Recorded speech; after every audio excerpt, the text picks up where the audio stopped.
Welcome to the word for today. May the peace of our Lord Jesus Christ be with you.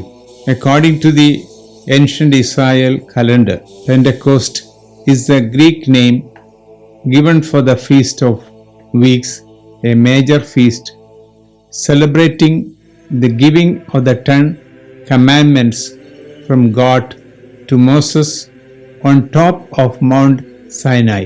In Christian liturgical year, Pentecost is a feast celebrating the Holy Spirit's descent upon the 12 apostles. The word Pentecost means the 50th day because the Pentecost celebration occurs 7 weeks or 50 days after Easter Sunday. For Christians, Pentecost is the birthday of the church. Liturgical observances of Pentecost are filled with details in Acts 2nd chapter with images of fire, prayers offered in multiple languages, and attention to the church's prophetic vocation. The details in Johannine Pentecost get much less attention.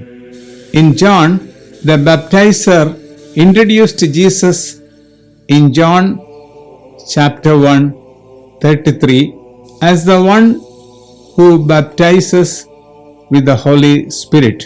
In John 3rd chapter 34, we read about the ability of Jesus to give the Holy Spirit without measure. He offers it as a proof that he is from God and speaks the words of God. In John 7th chapter 38 to 39, Jesus promised that rivers of living water would flow from his innermost being. Jesus also said much about the coming of the advocate. Fearful disciples are gathered in a secure room. For the time being, they are safe from the searching soldiers sent by the Jewish authorities.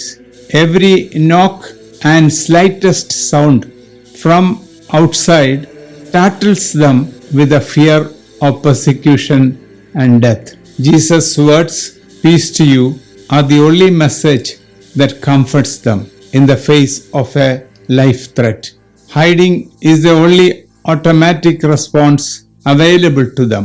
This avoidance behavior gives them temporary relief from the stressful scenario. The promise of peace is a confidence building measure in the midst of a hostile environment represented by the world. In the Holy Spirit, Jesus' followers receive nothing less than the fullness of the glorified Son. Their lives can therefore accomplish ends similar to his life insofar as they reveal God. The word sin is used here as a lack of faith in Jesus. In John 15 chapter 22nd, we read, "If I had not come and spoken to them, they would not have sinned. Now they have no excuse for their sin." Jesus tells his followers to bear witness and help others to believe in him.